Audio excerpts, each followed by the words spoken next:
The levels of isolation and uncertainty that people have been experiencing have put a huge strain on our mental health. And one of the best ways that I've been able to navigate this is through journaling during the pandemic. And I've actually been doing this every single day for the past year, so I can tell you with great certainty that if you're not doing this, you're definitely missing out. So today we're going to run through 3 specific ways that journaling can improve your mental health and some journaling exercises throughout that you can start today.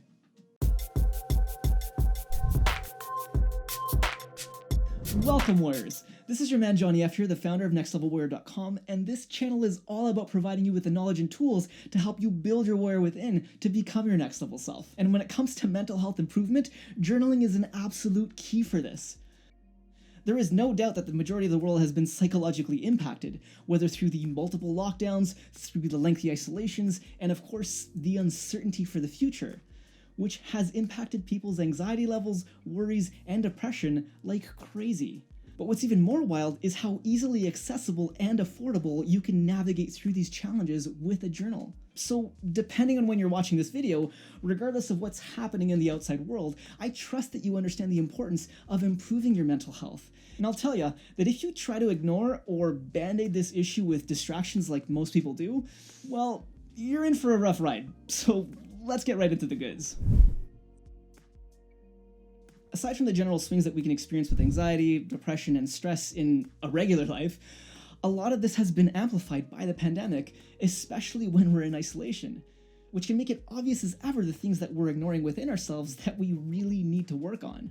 So how does journaling help with this? Well, the research repeatedly shows that having a means to express your feelings, your challenges and difficulties brings about a release from them. It eases the difficulty because you're getting to flow out your emotions that have been circling and stagnating within you. It's essentially like someone to talk to, but with numerous additional advantages.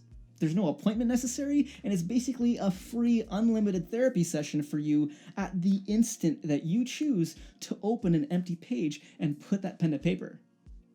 So not only can it happen at any time, but we don't have to filter what we write. We don't have to worry about what someone else might think of us because there's no potential of any external judgment to fear. And because of this, you don't have to suppress anything that you might otherwise have a challenging time with telling someone else about. And adding to this great advantage, we can let it out all on paper at the peak of the stressful moment. So how is this supposed to help me again? Well, when you flow out the words, it begins to create space in your mind. This way to express in your journal is a direct outlet that frees up your mental headspace, providing you with a greater sense of clarity.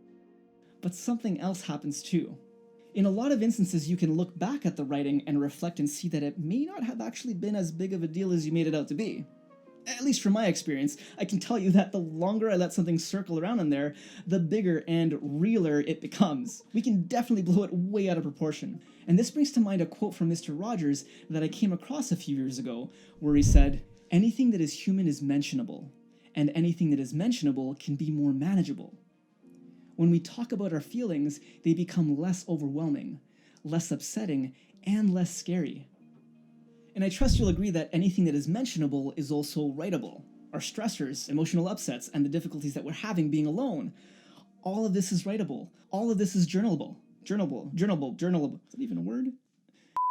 Everything we experience that's troubling us is writable. This creates space. This reduces how large we're making the problem out to be in our head. We can look back at our own writing from another perspective and actually have compassion for ourselves, which opens up another huge benefit. It goes without saying that we all experience negative thoughts.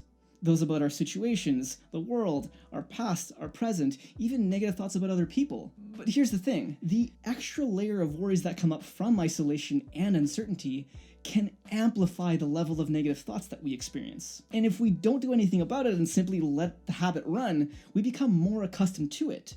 It becomes easier to do with less effort. You see, we experience roughly 50,000 thoughts on a daily basis, and without any intentional work here, we're wiring ourselves deeper and deeper into having a much larger percentage of those thoughts into the category of worry, anxiousness, and negativity. But this is where journaling steps in. You can use it as a pattern interrupt, as a means to process what you're experiencing, to ask the important questions. Let's say that you have repetitive thoughts about how much it sucks to be alone, or that you're gaining weight because you can't hit the gym. They're all closed down. Take note of those negative thoughts as they come up throughout the day. But remember, You don't have to process them in the moment. Start by just jotting them down in a little notebook that you keep in your pocket or something, and keep track of them as they come up for you. Later on, set a journaling session time to help process these. This is where you can do some seriously powerful work with those notes. Start your session off by writing out something like, I've been noticing a bunch of negative thoughts lately, and these ones in particular came up for me today. Then just bullet them out. As you're writing this out, take note of the feelings that come up for you in order to expand on those emotions that have been trapped inside of you. Seriously, go as deep as you can here. You really want to milk this free therapy session. Now, this is where you can really take control by challenging those thoughts and reframing your actual perspective on them. This is where you can ask the important questions like, is this true? Are there any facts to support this? And what other ways can I look at this? But don't just do this in your head. Make sure that you're journaling this. There is something powerful that happens in the flow of thought onto paper. But back to the point here. When you reframe a negative thought pattern, you are giving it new meaning. You're changing how you see the issue from another point of view. And it's not very hard to do this, because everything has two sides to it. If you're upset about how there's nothing to do because everything's closed, well, how about the gift that this is presenting you with all the extra time that you have?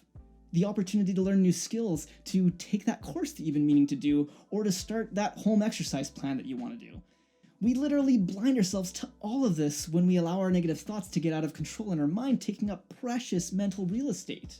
This is the space in our mind that we could be putting to a far better use to actually benefit our lives, which can create an exponential upswing in your mental health and confidence levels.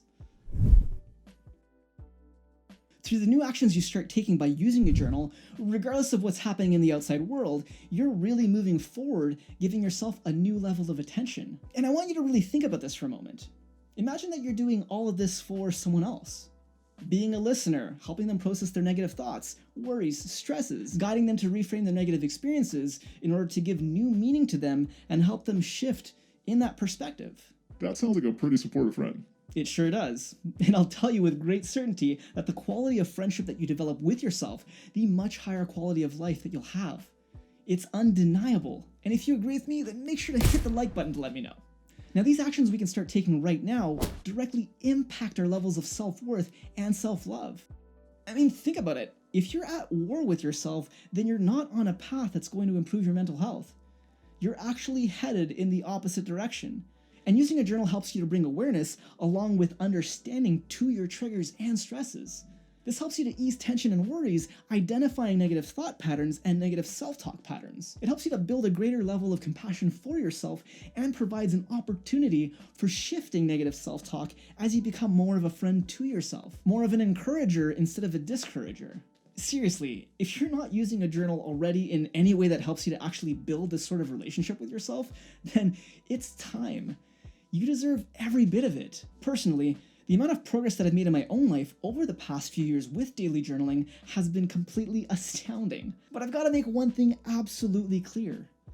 This journey is far from being a linear line that goes straight up. It has crazy wild swings at some points where you might feel like you took more steps backwards than you made forwards. So much can happen. But in the bigger picture, it's all moving in a better direction. And that's the whole point here. Our mental health is something that we need to be active about improving. We need to keep giving it attention. So if journaling is something completely new to you, or you've had challenges in making it a daily habit, then check out this video here to help you out with that. There's also a growing journaling playlist below it that's sure to help you out with something else that you might need.